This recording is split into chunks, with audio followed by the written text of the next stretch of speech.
Welcome to the Human Capital Innovations Podcast.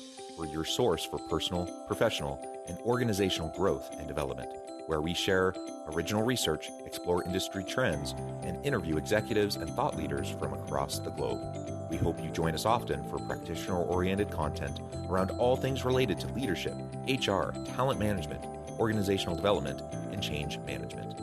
Maximize your personal and organizational potential with Human Capital Innovations Podcast.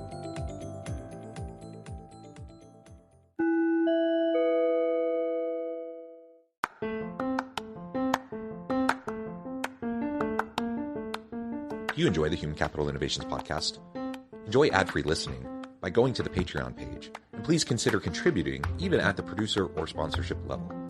And please leave a review. Thank you for your support.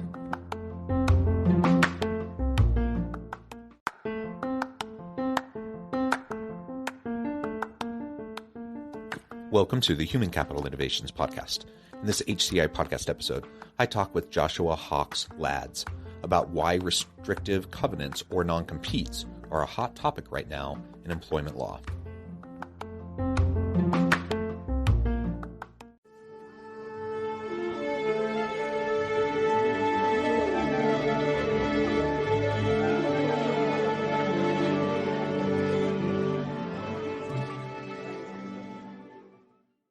Joshua Hawks Lads, welcome to the Human Capital Innovations Podcast.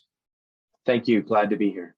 It is a pleasure to be with you. I'm super excited to chat with you about HR law, and particularly we're going to be talking about restrictive covenants or non-competes. That's a pretty hot topic. It's something that I talk with my students about in my HR courses on a fairly frequent basis, and I'm just excited to learn the latest and the greatest around this topic and how important it is for all of us as we're striving to run dynamic, healthy, innovative organizations that are also compliant with the labor laws and requirements that we all face. As we get started, I wanted to share Josh's bio with everybody. Joshua Hawks Lads is co-chair of the Labor, Employment Law, and Employee Benefits Department at the law firm Pullman and Comley. He practices in Connecticut, New York, Massachusetts, and Rhode Island, and serves as outside general counsel to numerous companies nationwide.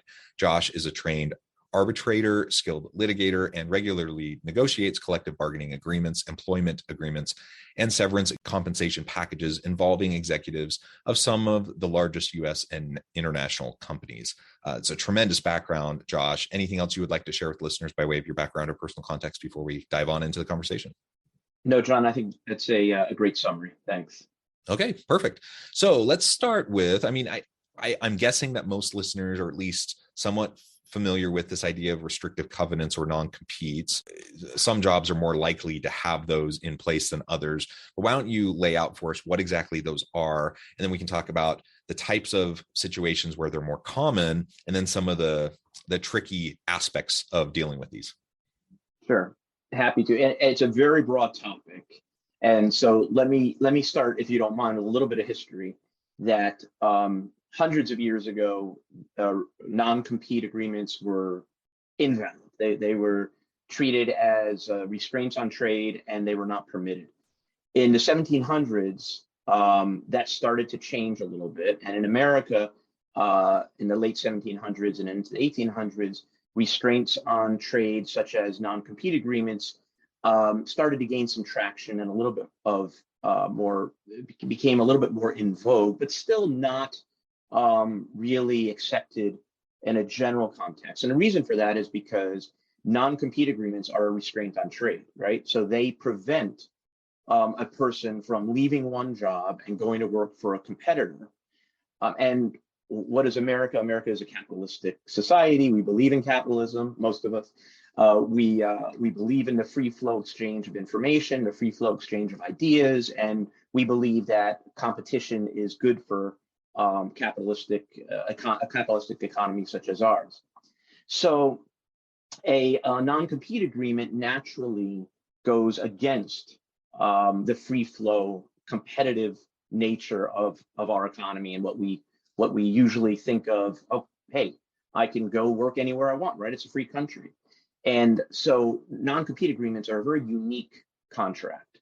because they restrain someone from going to work for whomever they want. They restrain someone from going to work for a competitor so long as the agreement is valid under the local law or various contractual restrictions. The federal government sometimes puts restrictions on non-compete agreements for their contractors. So there's a lot of exceptions. So with that background, here's the general rule. And remember, it's a general rule because almost every state has its own law or follows a common law, but the cases interpret the common law in various ways. So the general proposition is that a non-competition agreement is valid so long as the state you're in says it's valid, if it protects a legitimate business interest of the employer who required that you sign it. That's number one, and that's really the most important part of it, except for many people look at the next three elements of a non-compete as the most important, but really that's the number one thing we look at when we're attempting to enforce a non-compete or seeing whether it's valid. So legitimate business interest of the employer has to be protectable and protected and must be legitimate. It has to be reasonable in its scope relating to the time restraint and the geographic restraint. And it cannot be unduly restricted. It cannot actually be a restraint on trade, preventing the employee from actually working, or it could be void as against public policy. So that's the general law, but it's interpreted, but that those laws, those elements are interpreted in many, many, many different ways by different courts around the country. And the trend now is for states to limit non-competes in certain arenas. So, for example, there are numerous new laws that have come on the books just since 2021 and earlier in states such as Nevada, Massachusetts, Washington, Rhode Island, Maine. California, of course, was the first state, many people already know this, to just generally prohibit non-competes because of the non-competes effect on competition. But numerous other states have enforced either very, very difficult limits. Massachusetts is one of them, which requires what's called garden leave, that an employee who is the employer is intending to bound an employee to non-compete must actually pay the employee during that period that the employee is no longer working during the restricted period. So the trend is to limit non-competes. And that trend has gone to the federal level, where last summer, President Biden issued an executive order attempting to get the United States Department of Labor to promulgate a regulation that would limit non-competes in certain aspects, although that hasn't gone very far. And I'll say one more thing, and then I'll take another question, and we can delve into some of these elements are really what at the crux of enforcing a non-compete. But part of the reason why the non-compete enforcement is somewhat cyclical and non-compete legislation is cyclical is because of the economic times we're in, right? Right now, every employer is fighting for human capital. Every employer is fighting for that employee who they see as their next great thing. And the current employer doesn't want to lose that employee. So that current employer is trying to fight to either keep that employee or not permit that employee to go to its competitor. Why? Well, as I said, because the human capital is very, very restricted right now during this economy. And two, because one of the intentions of a non-compete is to protect the employer's confidential information, the employer's trade secrets. Now everyone knows about non-disclosure agreements and confidentiality agreements, but once the employee leaves the employer, while that NDA and the non-disclosure, that confidentiality agreement has value, the surest way to prevent an employee from taking secrets with him or her is by preventing him or her from leaving or from going to the competitor at all. So employers, companies really want to protect their business plans, their information relating to their customer bases, their customer relationships. And all these things fall into that category that I started this explanation with, of legitimate business interests to protect. So if an employer can demonstrate that it has these legitimate interests and it requires a restrictive covenant in the form of a non-competition agreement, and there are lesser restrictions such as non-solicitation agreements that are out there as well, but let's just focus on non-competes. If the employer can establish that they have a legitimate interest in protecting this information or this customer base or this business plan or the secret sauce, then a court may enforce a non-compete. But if an employer cannot establish that it actually has legitimate reason to prevent an employee from going to work for a competitor, assuming the non-compete agreement is valid in all of its other formal aspects, the reasonableness, et cetera, if the employer cannot establish that, then a court will not enforce it. And that's a whirlwind tour of non-competes.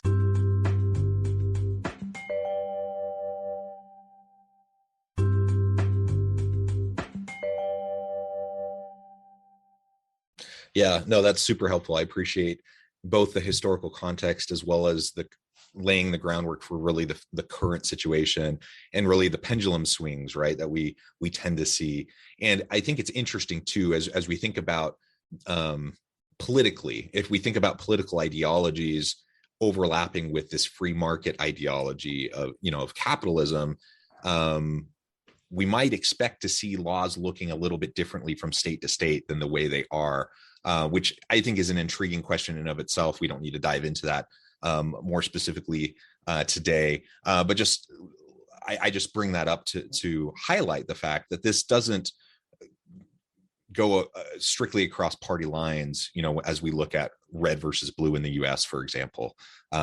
It's more complex than that. It's more nuanced than that, for sure. So anyways, that's fantastic. I want to get into some specific examples here in just a minute, but also to highlight perhaps or summarize even a little bit of what you just said. It's my understanding then, based on what you just said, that the more specialized your position and role within an organization and what you're doing for them, likely the greater chance that a non-compete could hold up if you were to leave and go somewhere else, because you're doing stuff that is much more specialized for the organization. But if I'm a general like salesperson or kind of a lower level employee in, say, Adobe, that's a company that's headquartered here locally in Utah, and I want to leave and they want me to, I don't even know if Adobe has non-competes in this way, but they want to have a non-compete for someone who says, they work at the front desk or something. They don't want them to go work for Qualtrics, which is down the street. My guess is that wouldn't hold up, because there'd be no legitimate reason for that kind of an expansive restriction on that person's employability. But if you had someone who was high level, in the technology area and privy to all sorts of trade secrets, that perhaps that would be a situation where it would make much more sense. You're 100% correct. And to expand on that, number one, many of the state laws that are being promulgated now and passing, including the ones in Nevada, all the way from Nevada to Rhode Island, are prohibiting non-competes for hourly workers or for non-exempt workers because of what you just said, that there's not necessarily a legitimate reason to prevent an hourly worker from going from employer A to employer B. Now, take someone, let's compare and contrast that to someone who has two different things. Now, you mentioned confidential information, which in many instances is a legitimate thing to protect. And in fact, New York law wants to see that. If there's going to be an enforcement of a non-compete, New York looks at whether or not the employee had confidential information that requires protecting to protect the employer.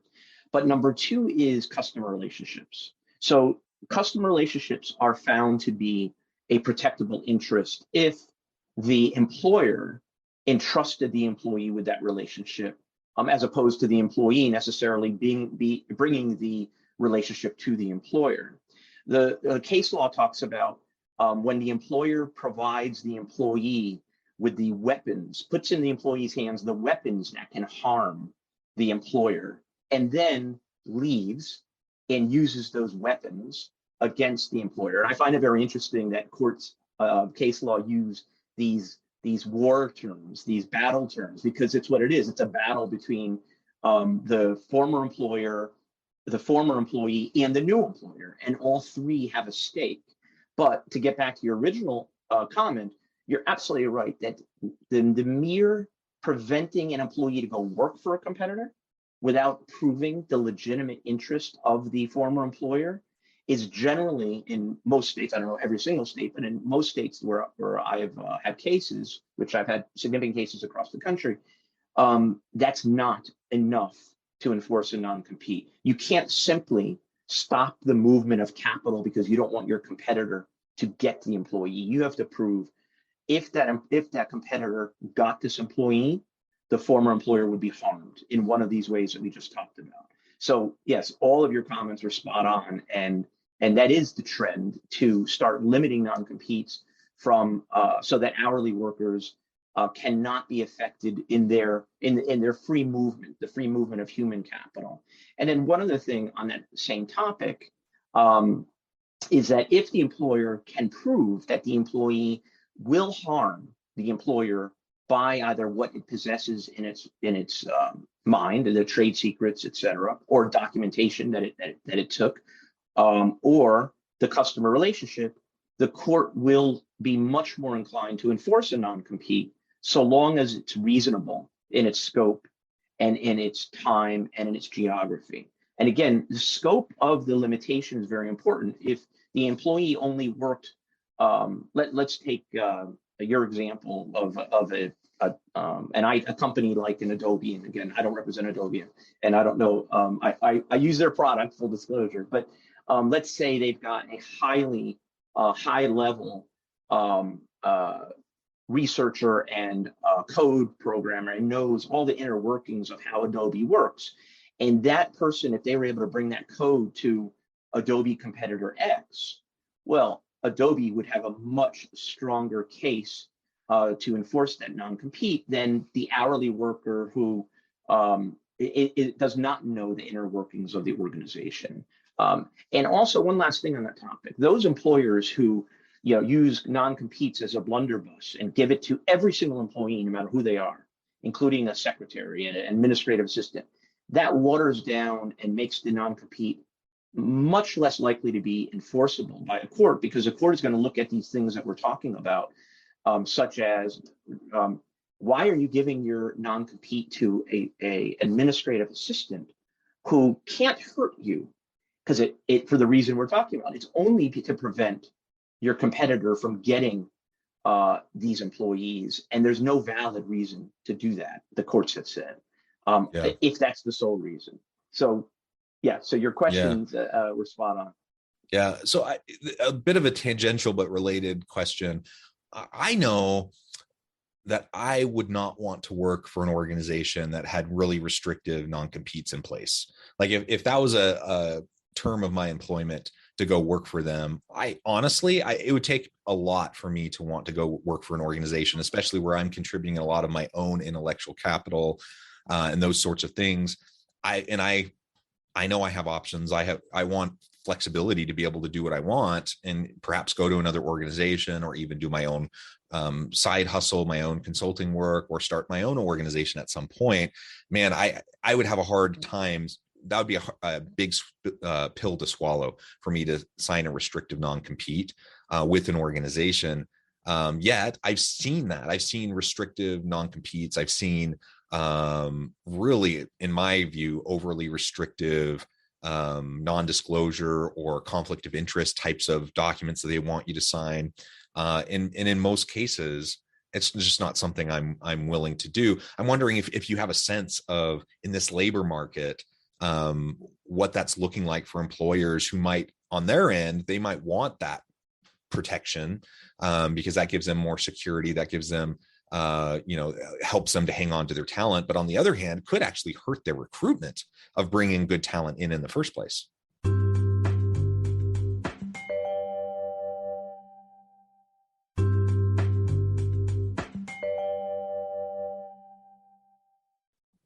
100%. And you just said labor market, and the two things that impact an employee's ability to negotiate a non-compete. And by the way, if anyone listening is dealing with this issue now, the time to negotiate a non-compete is before you get into the company and before you sign it.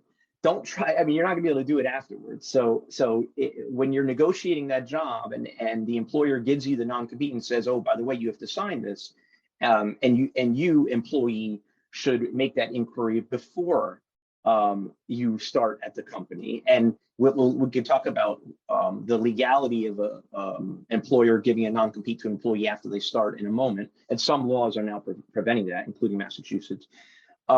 But the two issues here are bargaining power of the employee, bargaining power of the company, and the market forces.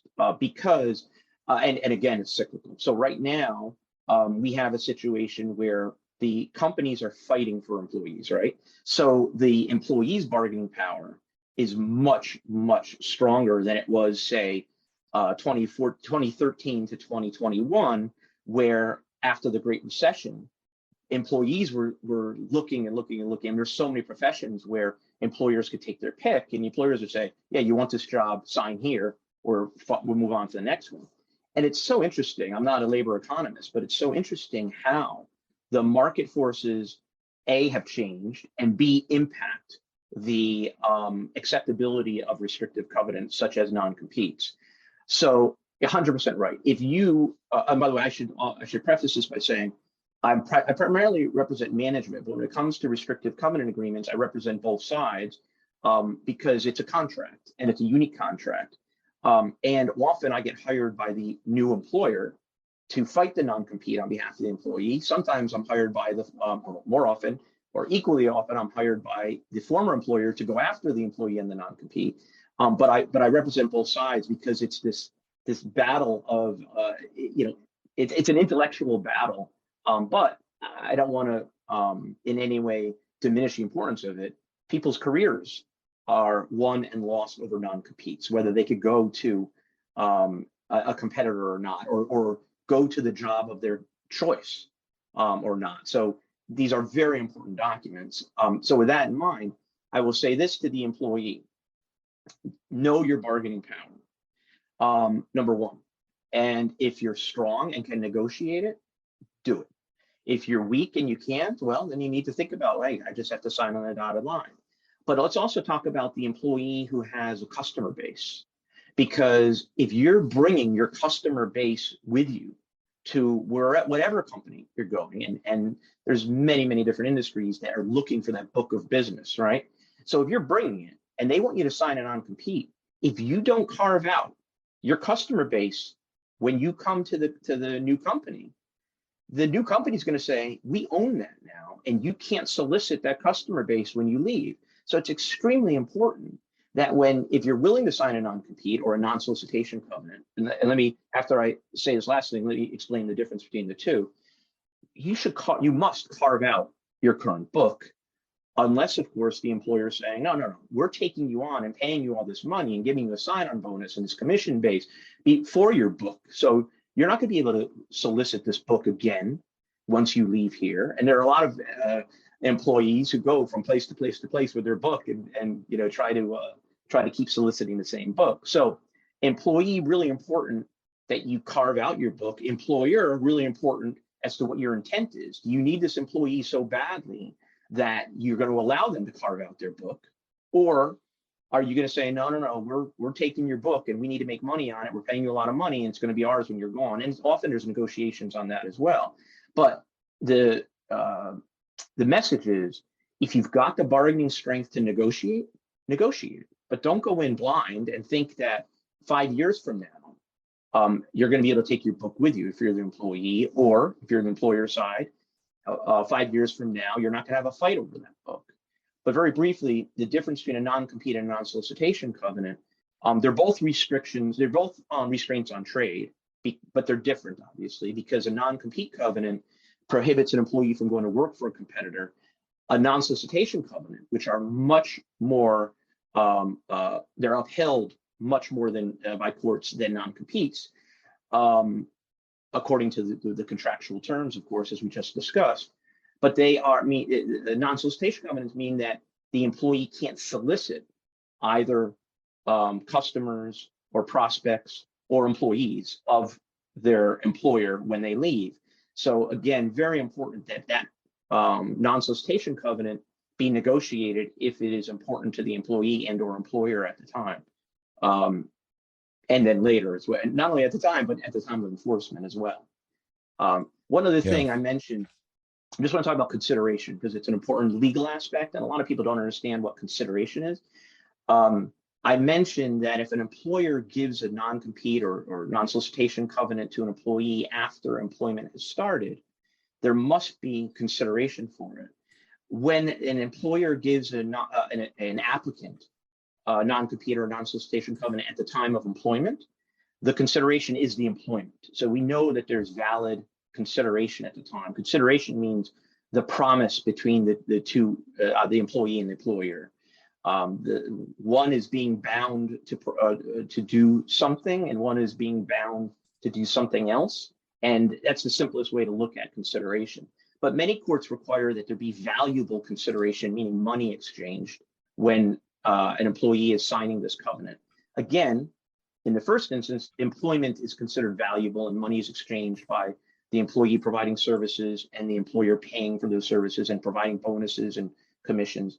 But if an employer 6 months or a year into an employment relationship, all of a sudden springs a non-compete or non-solicitation covenant on an employee, that employer must make sure that there is consideration for that agreement, or it may not be valid at the time of enforcement.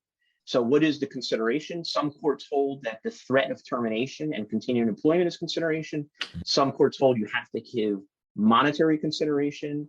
Some courts look at midstream, what we call midstream non-competes, as invalid. So very, very important that employers understand the law. If they don't have restrictive covenant agreements now, and they want to give them to employees in this what we call midstream employment, in the middle of employment. Very, very technical and very important aspect when it comes to enforcement. Yeah. Well, Josh, this is just also fascinating. And I know we've just scratched the surface.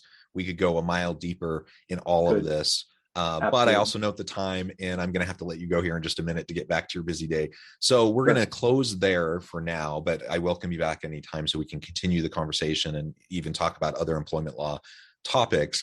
Before we close today, I wanted to give you a chance to share with listeners how they can connect with you, find out more about your work, how they can connect with your firm, and then give us a final word on the topic for today.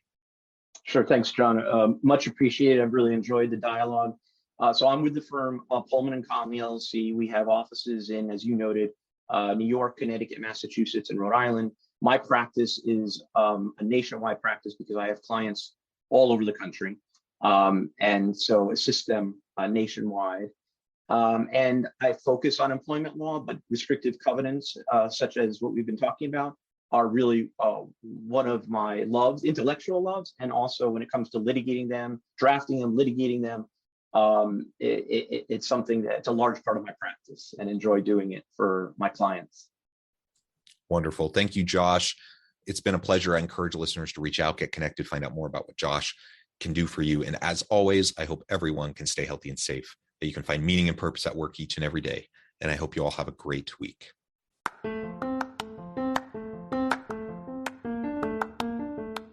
If you enjoy the Human Capital Innovations podcast, enjoy ad-free listening by going to the Patreon page, and please consider contributing even at the producer or sponsorship level. And please leave a review. Thank you for your support.